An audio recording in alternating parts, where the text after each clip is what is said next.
নাম কি তোমার? শামসুন নাহার। বয়স বলো। চলে 16। পড়াশোনা?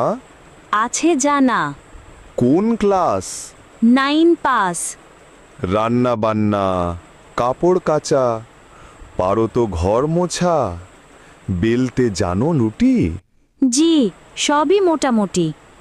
খুলো তো ঘোমটা, দেখি তো চুলটা, লম্বা নাকি খাটো, একটু তো হাঁটো, দেখি তো পাগুলো, ফর্সা নাকি কালো, কালো কিংবা ফর্সা তাতে নাই সমস্যা, হাদিয়া ঠিকঠাক পেলে বিয়েতে রাজি হবে ছেলে।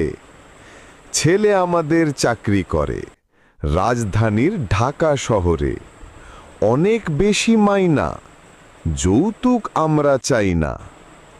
তবে পারলে একটা গাড়ি, আসবে জামাই শ্বশুর বাড়ি, পায়ে হেঁটে কেমনে আসে, যাবে বংশের মান ভেসে। তাই একখান গাড়ি চাওয়া, তেমন নাই চাওয়া পাওয়া। খাট, পালং, সুকেজ, আয়না, এগুলো তো বলতে হয় না। এসব ছাড়া ঘর কি সাজবে? বিয়ের পর তো তোমারই থাকবে। পারলে একটা রঙিন টিভি, বাসায় বসে দেখলে মুভি, যৌতুক নয় হাদিয়া সবই।